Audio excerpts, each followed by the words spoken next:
Chennai central Colombo மேல கான்கோர்ஸ்ல இருக்கும் train interchange பண்ணனும்.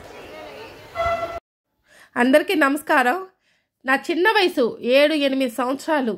ఆ వయసులో మిద్దె పైన పడుకునే వాళ్ళం, వెళ్ళి ఆరు బయట చల్లటి గాలిలో పడుకునే వాళ్ళం. అప్పుడు ఏసీలు ఫ్యాన్లు అంతగా ఉండేవి కావు. పడుకున్నప్పుడు పైన ఎయిర్ప్లేన్ పోతా ఉండేదన్నమాట. అప్పుడు చూసి అబ్బా ఫ్లైట్ ఎక్కాలి, ఎయిర్ప్లేన్ ఎక్కాలి అని ఎయిర్ప్లేన్ కనిపించేంతవరకు చూసేవాళ్ళం. మా అమ్మని అడిగేది, మా అమ్మ చెప్పేది, అమ్మ నీకు అలాంటి మొగుడినే చేస్తాలే, నీ మొగుడు నీకు ఫ్లైట్ ఎక్కిస్తాడు అని చెప్పేది అనమాట మా అమ్మ చిన్నప్పుడు. అప్పుడు ఎక్కడ ఆ చిన్న వయసులో ఎక్కడ ఎయిర్పోర్ట్ ఉందా, ఎక్కడ ఫ్లైట్ స్టేషన్ ఉందా అనేది కూడా తెలియని వయసులోనే ఫ్లైట్ ఎక్కాలనుకున్నాను. తర్వాత ఈ మధ్య కాలంలో మా అబ్బాయి నా కోరిక అలాగే ఉండిపోయింది నాన్న, నా కోరిక అలాగే ఉండిపోయింది, నేను ఫ్లైట్ ఎక్కాలి అనగానే అమ్మ మనం కులు మనాలి వెళ్దామని చెప్పి అబ్బాయి ప్లాన్ చేశాడు. కులు మనాలికి మేము చెన్నై నుంచి ఢిల్లీ దాకా ఫ్లైట్లో వెళ్ళాము. ఆ తర్వాత కార్ బుక్ చేసుకుని కారులో వెళ్ళాము. ఇప్పుడు చెన్నై నుంచి త్రిశూలం ఎయిర్పోర్ట్కి అయితే వచ్చామండి. స్టార్టింగ్ ఎంట్రీలో మన టికెట్, తర్వాత ఆధార్ కార్డు 2 చూసి లోపలికి పంపిస్తారు. అంతే, ఇంకేమీ లేదు. లోపలికి వెళ్ళిపోయిన తర్వాత మనకు అక్కడ చెకింగ్ ఉంటుంది. ఏమని 1 గంట 2 గంటల ముందైతే ఎయిర్పోర్ట్కి వెళ్ళండి ఖచ్చితంగా. ఎందుకంటే మనకు లేట్ అవ్విద్ది. అక్కడ ఎలక్ట్రానిక్స్ వస్తువులన్నీ సపరేట్గా తీసేసి తర్వాత మన లగేజ్ వెయిట్ చేస్తారనమాట. మన సూట్ కేసు వెయిట్ వచ్చి 15 కేజీలు, మన బ్యాగ్ వెయిట్ వచ్చి 7 కేజీలు ఉండాలి. ఏ మాత్రం కనికరం లేకుండానే బట్టలు తీసేస్తారు, వెయిట్ ఎక్కువ తీసుకెళ్ళకూడదు. ఎలక్ట్రానిక్స్ వస్తువులన్నీ ఒక ట్రేలో వేసేసి సూట్ కేసు మన బ్యాగులు అయితే తిరుపతి క్యూలో కదా మనం వేసినట్టుగా అక్కడ వేసేయాలి. తర్వాత వచ్చి మనకు చేరతాయి అనమాట. మేము లోపలికి అయితే ఎంట్రీ అయ్యే దగ్గర మళ్ళీ మన దగ్గర ఓ టికెట్, ఆధార్ కార్డు 2 చూపించుకుంటారు. ఆ 2 చూపించుకున్న తర్వాత గేట్ లోపల నుంచి లోపలికి పంపించేస్తారు. అబ్బా ఎందుకులేండి, చెప్పలేనంత ఆనందం, అంతా ఇంత సంతోషం కాదు. ఎందుకంటే ఎయిర్పోర్ట్ దగ్గరకు వచ్చేసాము, లోపలికి వచ్చేసాము, ఒక ఫ్లైట్ ఎక్కిపోతున్నాం అనే ఆనందం, సంతోషం అంతా ఇంత కాదు నాకైతే. లోపలికి వెళ్ళిన తర్వాత అక్కడ ఒక చిన్న టెంపుల్ ఉంది. ఆ టెంపుల్ చూడంగానే నిజంగా అండి నాకు భూలోకం నుంచి స్వర్గానికి వెళ్తున్నంత ఫీలింగ్, అంటే చచ్చి కాదండి బాబు, సంతోషంతో వెళ్తున్నానని ఫీలింగ్, తొందరగా మేఘాలు తాకుతానని ఫీలింగ్, చుక్కలను చూస్తానని ఫీలింగ్, గాలిలో ఎగిరిపోతానని ఫీలింగ్, ఎన్ని ఫీలింగ్స్ ఉన్నాయో చూడండి. ఆ ఫీలింగ్స్ అన్నీ దాటుకొని రావడానికి ఎదురు చూస్తున్న సమయంలో మా పాప అయితే కాఫీ అడిగింది. కాఫీ ఎంత అని అడిగితే 300 అంటండి. బయట అయితే 10 రూపాయలు, అక్కడైతే 300. పర్వాలేదు, 30 రెట్లు ఎక్కువైనా సరే అమ్మ నువ్వు తీసుకొని తాగే, నీ కోరికలు ఎన్నున్నాయన్నీ తీర్చేసుకో. నా చిన్నప్పుడు కోరికలే నేను ఇప్పుడు తీర్చుకుంటున్నాను, నీకు ఇప్పుడే తీరిపోవాలని చెప్పాను. ఏంది కాఫీ కోసం కాదండి, ఏవైనా అన్ని కోరికలు కూడా. అది ఆ కాఫీ వచ్చి 300 అయితే నలగరం తాగొచ్చండి. లాస్ట్ పెగ్ వరకు చాలా హీట్గానే ఉంటుంది, ప్రాబ్లం ఏం లేదు. బిల్లు కూడా చూపిస్తుంది చూడండి, 300. దాంట్లోకి నాకు ఒక 5-6 షుగర్ ప్యాకెట్స్ ఇచ్చారు. అది ఎంత కలుపుతూ ఉన్నా టేస్ట్ రావట్లేదు, ఎంత కలుపుతున్నా టేస్ట్ రావట్లేదు. సరే పర్వాలేదు, వాడు మన హెల్త్ కోసమే ఇచ్చినట్టున్నాడని చెప్పి కాఫీ అయితే నలగరం లాస్ట్ పెగ్ వరకు హీట్గా ఉందని చెప్పాను కదా, నలగరం తాగాం. 300 పెట్టినా పర్వాలేదు అనిపించింది. కొన్ని చోట్ల మనము ఒక సినిమాకి వెళ్తామనుకోండి, ఆ సినిమా బాగుందంటే 1000 రూపాయలు ఖర్చు అయినా బాధ లేదనుకుంటాం, సినిమా బాగాలేదనుకుంటే 7 రూపాయలు దండగా ఈ సినిమాకు అనుకుంటాం. అలాగే ఇది కూడా. తర్వాత లోపలికి వెళ్ళిపోయి మన లగేజ్ అంతా చెప్పాను కదా, 15 కేజీలు సూట్ కేసు, 7 కేజీలు మన బ్యాగు. అక్కడికి వెళ్ళిపోయిన తర్వాత మనకు ఒక నెంబర్ ఇస్తాడు, 85, 9, 5, 1, 2 అట్లా నెంబర్స్ ఇస్తాడు. మన ఫ్లైట్ నెంబర్లు అనమాట అవి. మనం అక్కడ వెళ్ళి క్యూలో నుంచి ఎదురు చూస్తూ ఉండాలి మన ఫ్లైట్ ఎక్కడం కోసం. అంటే మళ్ళీ ఎత్తుకోలేం కదా, ఎత్తుకోలేం నుంచి అంటే మళ్ళీ కన్ఫ్యూజ్ అయిపోయిందంటే ఫ్లైట్ వెళ్ళిపోద్ది. కాబట్టి ముందే వెళ్ళి మేము నించొని దగ్గర నుంచి ఫ్లైట్కి అద్దాలు ఉంటాయి కదా, అద్దాల్లో చిన్నపిల్లలు కదా చూసినట్టు చూస్తున్నా. మా ఆయన అరుస్తూ ఉన్నాడు, మా అబ్బాయిని డాడీ కామ్గా ఉండు, ఆమె సంతోషం చూసుకొని నష్టం అనేది ఎవరేమైనా అనుకోండి, ఆమె హ్యాపీనెస్ ఆమెది అని చెప్పాడు. సరే అక్కడికి వచ్చిన తర్వాత మొత్తం లగేజ్ చెకింగ్ చేసినాక మన సూట్ కేసు ఒక బిల్లు లాంటిది అంటించేసి మన సూట్ కేసులు ఇచ్చేస్తాడు. మన బ్యాగులకి ఏమి అంటించాడు, సూట్ కేసుల వరకు అంటించేస్తాడు. మనం తోలుకెళ్ళడానికి ఒక బస్సు వస్తుంది, ఆ బస్ కోసం వెయిట్ చేస్తున్నాం. మేము ఎక్కిన ఫ్లైట్ అయితే చాలా పెద్ద ఫ్లైటేనండి, ఇండిగో ఫ్లైటు పెద్దగా ఉంది. మినిమం 250 మెంబర్స్ ఎక్కొచ్చు, లేదంటే 300 నేనైతే కౌంట్ చేయలేదు. తొందరగా చేరుకోవడం కోసం మన కోసం ఒక బస్సు వచ్చింది. ఆ బస్సు మనల్ని తోలుకుపోవడానికి వచ్చింది. ఎక్కేసాము. అక్కడ కూడా నేను మా అబ్బాయి పక్కనే కూర్చోవాలని ఫీలింగ్. ఎందుకంటే మేము కారు కొన్న కొత్తలో మా అబ్బాయి డ్రైవింగ్ చేస్తుంటే పక్కన కూర్చొని నేను చాలా హ్యాపీగా ఫీల్ అయ్యాను. రెండోసారి మళ్ళీ ఫ్లైట్ ఎక్కబోయేటప్పుడు కూడా మా అబ్బాయితో కూర్చోవాలి, మినిమం బస్సులో అన్నా కూర్చోవాలి అనే సంతోషం అంతగా చెప్పలేనంత ఆనందం. మొత్తానికైతే మా అబ్బాయి పక్కనే కూర్చొని మినిమం ఇంకా ఎన్నో సెకండ్లలో ఫ్లైట్ దగ్గరికి చేరబోతున్నాము. ఫ్లైట్ చూస్తూ ఆ బస్సులో పోతుంటే చెప్పలేనంత ఆనందం, అంతా ఇంత సంతోషం. ఏంటంటే అడుగు పెట్టేసిన ఫ్లైట్లో తొందరగా ఎగరబోతున్నానని. చూడండి, ఎన్నో రోజుల ముందు బుక్ చేసుకుంటేనే ఫ్లైట్ టికెట్ మాది 7,000 అయింది, మనిషికి 7,000. ఇంకా ముందు బుక్ చేసుకుంటే కానీ మాకు 5,000కి 6,000కి వచ్చిండేదేమో. మేము మినిమం ఒక 20 days 15 days బ్యాక్ చేశాడు కాబట్టి మాకు 7,000 పడింది టికెట్. ఎవరైనా వెళ్ళాలనుకున్న వాళ్ళు ముందే బుక్ చేసుకోండి. ఇప్పుడు తెలియని వాళ్ళు ఎవరు ఉండాలండి, అందరికీ తెలిసే ఉంటుంది. ఫ్లైట్ దగ్గరికి వెళ్ళిపోయి చేరిపోయాము. కొన్ని క్షణాలు అని చెప్పాను కదా, క్షణాల్లో ఫ్లైట్ దగ్గర చేరిపోయాము. తలకాయ దగ్గర తోక దగ్గర నిలబడిపోయాము. మా పాప సెల్ఫీలు తీసుకుంటుంది. సరే ఫోటోలు అయితే దిగేసామండి, కంప్లీట్గా తృప్తిగా దిగేసాం. తోక దగ్గరికి వెళ్ళిపోయాం. తోక దగ్గరికి వెళ్తే వాళ్ళేం చెప్పారంటే అక్కడ ఉన్న వాళ్ళు మీ టికెట్ చూసి మీరు తోక దగ్గర కాదండి తలకాయ దగ్గర ఎక్కండి. మా అబ్బాయి ఎప్పుడైనా అంతేనండి, సినిమా టికెట్స్ అయినా పోయినా ఈ చివర ఆ చివర కాదు, మిడిల్లోనే బుక్ చేస్తాడు.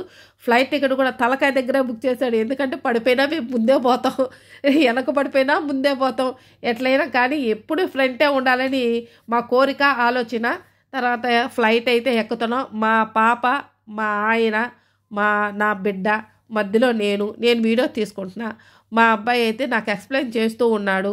ఫ్లైట్ లోపలికి వెళ్ళిపోయిన తర్వాత ఆమె నమస్కారం చేసింది. ఆ బిడ్డ అయితే నేను పెట్టలేదు, ఎందుకంటే వీడియో తీయలేదు, నేను కట్ చేసే లోపల ఆమె నమస్కారం చేసేటప్పుడు సీట్ నెంబర్లు అవన్నీ చూసుకున్నాం. ఏంటి సినిమా టికెట్ కదా, సినిమాకి వెళ్ళిన తర్వాత మనం సీట్ నెంబర్లు ఎత్తుక్కుంటాం కదా, అట్లనే పోయి లోపల కూడా మెల్లిగానే మాట్లాడతాలేండి, తిట్టుకుంటా అంటారు. ఎందుకమ్మా అంత ఆరటం, నీకు అంత గట్టిగా మాట్లాడుతున్నావు అని అనుకుంటూ ఉంటారు. నాకు తెలుసండి, వినేవాళ్ళు చూసేవాళ్ళు. ప్లీజ్ అండి షేర్ చేయండి, కొంతమందికి రీచ్ అయ్యేటట్టు. ఇది కొంచెం ఇన్ఫర్మేషన్ కూడా ఉందనుకుంటున్నాను నేను, కొంచెం రీచ్ అవుతుందండి. షేర్ చేయండి. సరే ఆ మ్యాటర్ పక్కన పెట్టేద్దాం. ట్రైన్లో ఎత్తుక్కున్నట్టు, సినిమా టికెట్లో ఎత్తుక్కున్నట్టు ఫ్లైట్లో కూడా మేము ఎత్తుక్కున్నాం మా నెంబర్లు. ఇవతల నేను, మా ఆయన, అవతల నా కొడుకు, నా కూతురు. ఎందుకంటే వాళ్ళిద్దరు కూర్చున్నారు. నా కొడుకు పో మీ ఆయన దగ్గర కూర్చో అని చెప్పి మా ఇద్దరిని కూర్చోపెట్టారనమాట. కూర్చున్నాం, వాళ్ళ పక్కన మేము ఈ పక్కన. బెల్ట్ పెట్టుకున్నాం. వాళ్ళేమో మూగ సైకిల్తో మాకు ఎక్స్ప్లెయిన్ చేస్తున్నారు, బెల్ట్లు పెట్టుకోండి. వాళ్ళు ఏదైతే చెప్తున్నారు నాకైతే అర్థం కాలేదు ఏం చెప్పారు. తర్వాత గాల్లో తేలిపోవడానికి మరుక్షణం అంటే ఏదో అంటారు కదా, క్షణాల్లో గాలిలో తేలిపోయేటట్టు ఫ్లైట్ రెడీ అవుతుంది. నాకైతే మా అక్క వాళ్ళందరూ కొంచెం పైకి ఎగిరేటప్పుడు ప్రాబ్లం ఉంటుంది, జాగ్రత్త అని చెప్పారు. నాకు ఎటువంటి ప్రాబ్లం లేదు. అది పైకి ఎగిరేటప్పుడు ప్రాబ్లం లేదు, పైన ఎగిరిపోయిన తర్వాత నాకు ప్రాబ్లం లేదు. నాకైతే ఫ్లైట్ కడుపులో ఏదో ఎత్తేసినట్టు అనిపిస్తుంది అని చెప్పారు. నాకు ఎటువంటి ఫీలింగ్ లేదు. బెల్ట్ పెట్టుకోకపోయినా నేను స్టడీగా కూర్చుంటాను. మెల్లిగా స్లోగా మూవ్ అయింది, గాలిలో తేలిపోవడానికి, ఆకాశంలో ఎగిరిపోవడానికి. రెక్కల్లాగా మేము కూడా ఫ్లైట్తో పాటు ఎగిరిపోయామన్నమాట. పైకి ఎగిరిపోతున్నాం అని మేఘాల్లోకి ఎప్పుడు వెళ్తామా అని చెప్పి స్లోగా స్టార్ట్ అయ్యి ఫాస్ట్గా మూవ్ అవుతుంది. ఇంకా చూసి ఆనందపడిపోతున్నా. అంటే బస్ స్టాప్లో కదా బస్సులు ఎలాగ వెయిట్ చేస్తాయో, రైల్వే స్టేషన్లో కాక ట్రైన్లు ఎలా వెయిట్ చేస్తాయో, అట్లా ఎయిర్పోర్ట్లో కూడా ఫ్లైట్లన్నీ వెయిట్ చేస్తూ ఉన్నాయన్నమాట. తక్కువ ఫ్లైట్లు ఏం లేవు, చాలా ఫ్లైట్లు ఆగి ఉన్నాయి. అవన్నీ చూసుకుంటూ వెళ్ళిపోయామండి. స్లోగానే ఫాస్ట్గానే తీసుకెళ్ళిపోయింది. దిడీన పైకి ఎత్తేస్తుంది అనమాట. ఇప్పుడు పైకి ఎత్తేసినా నాకు ఎటువంటి ఫీలింగు లేదు. అసలు ఏంటంటే వీడియో ఫీలింగ్లో పడిపోయినా. నేను ఇంకా అడిగే నాకు ఫీలింగ్ అనిపిస్తుంది, వీడియో తీసుకుంటా ఉన్నాను కదా, నాకేమీ అనిపించలేదు. చిన్నప్పుడు మనము చిన్న చీమల్లా కనిపిస్తాం కదా, అది ఎక్కడో వెళ్తుంది, వాళ్ళకి మనం చీమల్లా కనిపిస్తాం కదా. ఆ మూమెంట్ ఎన్ని సంవత్సరాలకు తీరిందో చూడండి. నిజంగా చాలా దేవుడు ఉన్నాడండి. మొత్తానికి నన్ను ఫ్లైట్ ఎక్కిచ్చాడా ఎలాగోలా, నా కొడుకు వాళ్ళనో మా ఆయన వాళ్ళనో లేకపోతే మా పాప వాళ్ళో నాకు తెలియదు. మొత్తానికి ఫ్లైట్ అయితే ఎక్కేసి గాల్లో తేలిపోయి మినిమం 3 hours ఫ్లైట్లో నేను జర్నీ చేశాను. ఇంకొక విషయం అండి, మన ఇంట్లో లాగా బాత్రూము, రైల్వే స్టేషన్ లాగా బాత్రూమ్ ఉండదండి. చాలా చిన్న బాత్రూమ్ ఉంటుంది. కొంచెం లావుగా ఉన్నోళ్ళు పోతే మాత్రం అటు తిరగలేరు ఇటు తిరగలేరు. నీళ్ళు మాత్రం రావండి, వస్తాయి చిన్న వాష్ బేషన్లో. 2 బాత్రూమ్ పోవడం కష్టం. 1 బాత్రూమ్కి అయితే వెళ్ళొచ్చు, కానీ 2 బాత్రూమ్కి వెళ్తే మాత్రం కష్టం. దేవుడి దేవల్ల మోషన్ రాకపోవడమే బెటరు. లూజ్ మోషన్స్ కానీ వచ్చాయంటే మాత్రం చాలా కష్టపడతారు, ఎందుకంటే చాలా చిన్నగా ఉంటుంది వాష్రూమ్ మాత్రం. ఫ్లైట్లో చూడండి ఇల్లులు ఎంత చిన్నగా కనిపిస్తున్నాయో, నాకైతే బుల్లిగా కనిపిస్తున్నాయి. చూసి ఆనందపడిపోతున్నా. మా ఫ్లైట్ వచ్చి 4:45కి మా అబ్బాయికి చెప్పాను, నాన్న మనం ఈ టైంలో వెళ్తున్నాము, ఆకాశంలోకి ఎగిరే లోపల చీకటి ఉంటుందేమో, నాకు మేఘాలు కనిపివేమో, ఆకాశం కనిపిదేమో అని మా అబ్బాయిని టెన్షన్ పెట్టించేశాను. తొందరగానే కదిలిందండి ఎయిర్పోర్టు. ఆకాశంలోకి ఎగిలిపోయిందనమాట. ఎగిలిపోయింది కాదు, ఎగిరిపోయిందనమాట. రోడ్లు, వాటరు, ఆ ఇల్లులు అన్నీ చిన్నగా కనిపిస్తున్నాయి. ఇంకా కొంచెం పైకి వెళ్ళామంటే ఇంకా చిన్నగా కనిపిస్తాయి. నిజంగా ఆ ఎక్స్పీరియన్స్ చెప్పలేనంత ఆనందం అండి. మినిమం 3 hours మేము ఫ్లైట్లోనే చేసాము. మాకైతే వాడు ఏమీ ఇవ్వలేదండి, వాటర్ బాటిల్ తప్ప తినడానికి ఏమీ ఇవ్వలేదు. అందరు ఎయిర్పోర్ట్లో మందు ఇస్తారు, టిఫిన్ ఇస్తారు, స్నాక్స్ ఇస్తారు అని చెప్పారు, కానీ మాకైతే వాటర్ తప్ప ఏమీ ఇవ్వలేదు. ఆ వాటర్ అయినా ఇచ్చాడు అనుకున్నాను. చేపలో చూడండి, చెన్నై కారులో వస్తే మినిమం 2 hours పట్టిద్ది మనం చెన్నై దాటడానికి. ఫ్లైట్లో మినిమం ఒక 10 minutes 10 minutes. నేను టైం అయితే చూసుకోలేదండి, తెలియనప్పుడు కరెక్ట్గా చెప్పలేనప్పుడు కామ్గానే ఉండాలి. టైం అయితే చూసుకోలేదు, కానీ చాలా అంత పెద్ద చెన్నై అబ్బా అనుకున్నాను నేను. ఫ్లైట్లో చూసిన తర్వాత చాలా చూసినంత వరకు అనిపించింది. మేఘాల్లో అడుగు పెట్టేశాను, మేఘాల్లో పట్టుకున్నాను, చూశాను. అంత ఆనందం, మేఘాలు చూసేస్తున్నానని. అక్కడెక్కడో దూరంగా స్కై కలర్లో ఉంది, అదేంటి ఆకాశం అనుకున్నాను. కాదండి, ఆకాశం అయితే కాదు, అదేదో సూర్యుడిది కూడా ఉంది, కానీ నాకు కనిపించలేదు. మొత్తం ఇప్పుడు ఎతికాను ఆ వీడియో కోసం, నాకైతే కనిపించలేదు. మొత్తానికి మేఘాలు చూడండి ఎంత బాగా కనిపిస్తున్నాయో, నిజంగా చాలా హ్యాపీ మూమెంటు. తర్వాత మేఘాలు అయిపోయిన తర్వాత చీకటి పడింది.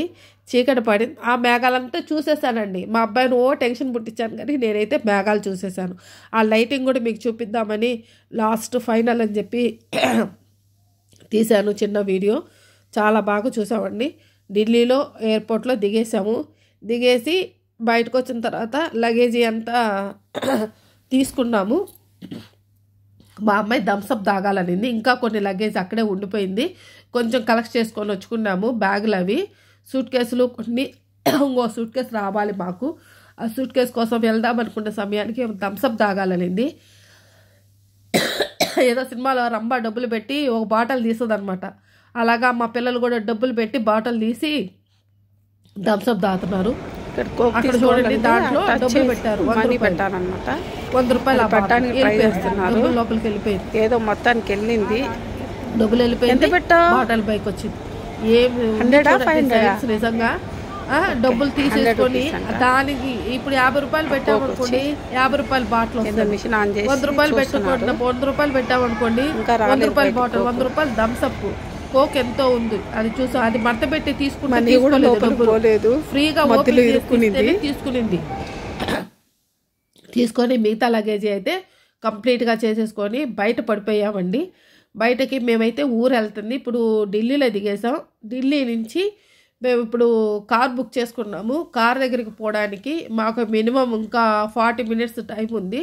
బయటకు వెళ్ళంగానే కార్ ఎక్కి మిగతా వీడియో మొత్తం నేను మీకు నెక్స్ట్ వీడియోలో చేస్తాను. ఎందుకంటే లెంత్ ఎక్కువైనా వీడియో చూడడానికి బోర్ కొట్టిద్ది. ఇప్పటికే నా మాటలు భరించారు, చాలా థ్యాంక్స్. అందరికీ చాలా థ్యాంక్స్ అండి, నా మాటలు ఇంతవరకు భరించిన దానికి. మీరు నా వీడియో నచ్చినట్లయితే లైక్ చేయండి, షేర్ చేయండి, సబ్స్క్రైబ్ కూడా చేయండి ప్లీజ్ అండి. ఒక్క వీడియోను బుక్ చేస్తారని అనుకుంటున్నాను. లాస్ట్ ఒక పిక్ మీరు చూస్తారని పెట్టానండి. Thank you.